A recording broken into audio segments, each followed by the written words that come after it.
اعوذ باللہ من الشیطان الرجیم بسم اللہ الرحمن الرحیم۔ ناظرین کرام السلام علیکم ورحمۃ اللہ وبرکاتہ۔ امید ہے آپ سب خیر خیریت سے ہوں گے اور اپنے دینی اور دنیاوی معاملات میں مصروف اور مشغول ہوں گے۔ علماء و مشائخ کے تعارف کی اگلی قسط میں جو محترم و مکرم ڈاکٹر محمد طاہر القادری صاحب کے تعارف یعنی حیات و خدمات پر مشتمل ہے، جس کے یہ 7ویں قسط ہے، تمام اقساط کے مختلف عنوانات ہوتے ہیں۔ اس میں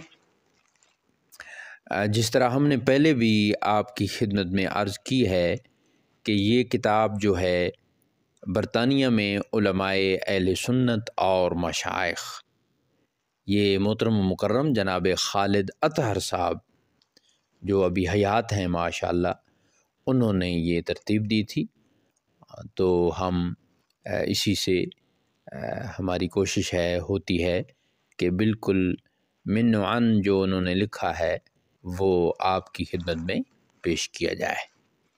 تو سماعت فرمائیں، اس کا عنوان ہے پروفیسر صاحب سے بات چیت، یعنی یہ خالد اطہر صاحب نے یہ لکھا اور انہوں نے ڈاکٹر صاحب سے گفتگو کی۔ تحریک منہاج القرآن کو برطانیہ میں عالمی سطح پر متعارف کرانے اور اس کی سرگرمیوں کا دائرہ بین الممالک حدود تک وسیع کرنے کے بارے میں پروفیسر ڈاکٹر محمد طاہر القادری صاحب نے فرمایا کہ تحریک کی محرک کی سرگرمیوں کا بیرون ملک آغاز اور اسے عالمی سطح پر متعارف کرانے کی ابتدا 1982 میں ہوئی۔ اسی سال ایران کے مذہبی اور روحانی پیشوا امام خمینی مرحوم نے ایران میں ایک شاندار بین الاقوامی کانفرنس کا انعقاد کیا۔ یہ جو امام خمینی کا یہ ذکر انہوں نے کیا ہے، یہ انہوں نے لکھا ہے تو ہم اس کے مطابق پڑھ رہے ہیں۔ پاکستان سے میں واحد شخص تھا جسے اس کانفرنس میں شرکت کی دعوت دی گئی۔ کانفرنس کا دورانیہ 7 دن تھا۔ میں نے خمینی صاحب اور ایران کی دیگر 7 ممتاز شخصیات سے ملاقات کی۔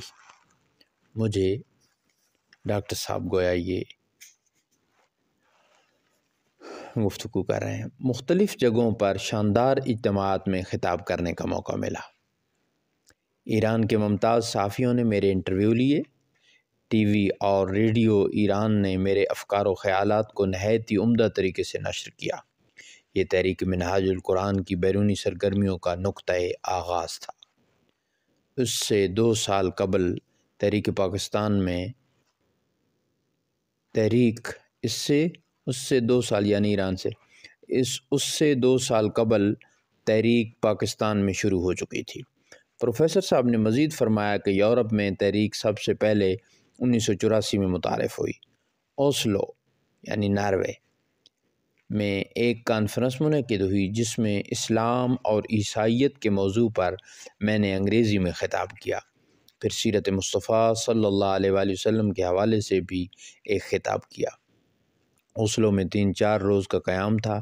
ان ایام میں مجھے بڑے بڑے اجتماعات میں خطاب کرنے کی دعوت دی گئی۔ کرسچین کمیٹی کے ارکان نے بھی مجھ سے رابطہ کیا اور اس طرح یورپ میں تحریک منہاج القرآن کا تعارف عالمی سطح پر ہوا۔ ڈنمارک سے آئے ہوئے 40 افراد بھی مجھ سے ملے اور تنظیمی معاملات پر بات چیت کر کے ڈنمارک میں تحریک منہاج القرآن کے قیام کی اجازت لی۔ میری اجازت سے ایک تنظیمی ڈھانچہ تشکیل پایا۔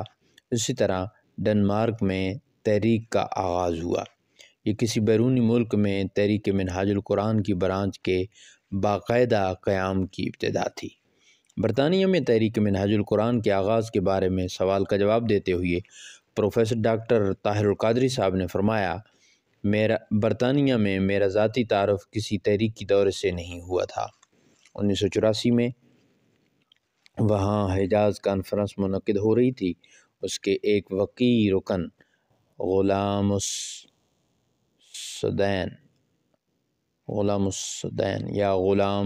السدین صاحب میرے ہاں لاہور آئے۔ انہوں نے مجھے اس کانفرنس میں شرکت کی دعوت دی، چنانچہ میں حجاز کانفرنس میں خطاب کے لیے برطانیہ گیا۔ یہ کانفرنس ویمبلے ہال لندن میں منعقد ہوئی تھی۔ مجھے حجاز کانفرنس کے ایجنڈے کے بارے میں پہلے سے کوئی معلومات نہیں تھیں۔ ارباب بسط و کشاد نے مجھے بتایا تھا کہ اس کانفرنس کا انعقاد میلاد مصطفیٰ صلی اللہ علیہ وآلہ وسلم اور سیرت طیبہ کے حوالہ سے ہو رہا ہے۔ یہ اسلامی امہ کانفرنس ہے۔ موقع پر پہنچے تو پتہ چلا کہ کانفرنس کا ایجنڈا مخصوص نوعیت کا تھا، اس میں عمومیت نہیں تھی۔ مجھے کنز الایمان اور اس کی علمی و فنی حیثیت پر مقالہ پڑھنے کی دعوت دی گئی تھی۔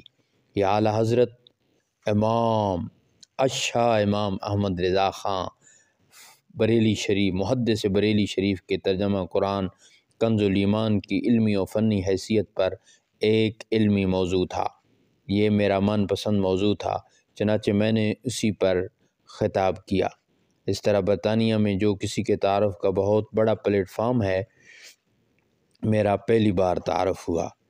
حجاز کانفرنس میں شرکت کی ایک اہم وجہ یہ تھی کہ اس کانفرنس کے ایک سیشن کی صدارت میرے شیخ طریقت قدوۃ الاولیاء حضرت سیدنا علاء الدین گیلانی نے فرمائی تھی، اور مجھے دعوت بھی انہی کے توسل سے ملی تھی۔ برطانیہ میں یہ میرا بھرپور تعارف تھا۔ گو کہ یہ کسی بھی نوع کا تحریکی دورہ نہیں تھا، مگر علمی اعتبار سے بہت کامیاب تھا۔ اس کانفرنس کے حوالے سے برطانیہ میں میرا قیام اس طرح مزید بامقصد ہو گیا کہ وہاں کے علماء اہل سنت نے لندن کے علاوہ برطانیہ میں دیگر بڑے شہروں میں بھی مجھے خطاب کی دعوت دی۔ اس انداز سے برطانیہ میں یہ ایک ابتدا تھی۔ اس کے بعد 1988 میں میں نے خود تحریک منہاج القرآن کے پلیٹ فارم سے ایک عالمی کانفرنس کرائی۔ منہاج القرآن انٹرنیشنل اسلامک کانفرنس کی تفصیلات پر روشنی ڈالتے ہوئے پروفیسر صاحب نے فرمایا کہ یہ کانفرنس لندن میں ویمبلے ہال میں منعقد ہوئی، جو برطانیہ کی تاریخ میں آج تک ہونے والی کانفرنسوں میں سب سے بڑی، سب سے منفرد، سب سے عظیم الشان اور عدیم النظیر کانفرنس تھی۔ تاریخ میں اس کا ریکارڈ منفرد حیثیت رکھتا ہے۔ اس کانفرنس کے انتظامات کی تکمیل برطانیہ اور پاکستان دونوں جگہ ساتھ ساتھ ہو رہی تھی۔ ادارہ منہاج القرآن UK نے 9 جولائی 1987 کو ویمبلے سینٹر کی بکنگ کرائی اور اس کے 2 چھوٹے ہال ایون اور سیورن بھی بک کرائے تاکہ مندوبین کے لیے نشستوں کی قلت نہ ہو۔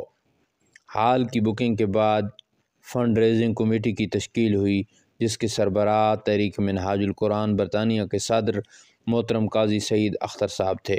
ان کی اعانت کے لیے حاجی محمد اکرم خان، چودھری ریاض احمد، نادر خان اور حاجی عبدالرشید مامور تھے۔ باہمی تعاون کے لیے ایک تعاون کمیٹی عمل میں لائی گئی، جس کے ذمے مختلف شہروں سے تعلق رکھنے والے ارکان تحریک سے کوارڈینیشن اور جملہ انتظامی امور تھے۔ اس کے ارکان میں قاضی سعید اختر صاحب، چودھری حکم داد صاحب، مفتی گل رحمان صاحب، حافظ غلام حسین صاحب اور مولانا مسعود احمد قادری تھے۔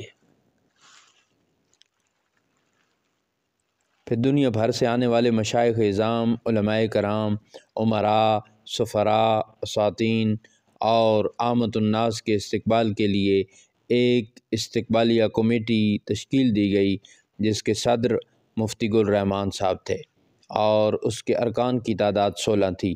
علاوہ ازیں مقامی کمیٹیاں بھی تشکیل دی گئیں، جنہوں نے دعوت، تشہیر اور مقامی افراد کو کانفرنس میں لانے اور واپس لے جانے کے انتظامات کا ذمہ لیا۔ پروفیسر صاحب نے مزید فرمایا کہ تحریک منہاج القرآن کی دعوت پر مختلف ممالک بالخصوص پاکستان سے بہت سے وفود شرکت کے لیے آئے۔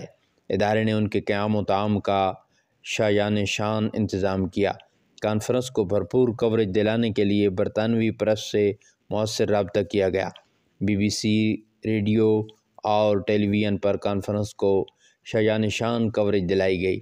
پاکستان میں جب کانفرنس میں شرکت کے لیے دعوت دی گئی تو لوگوں کی بہت بڑی تعداد نے اپنے نام پیش کیے۔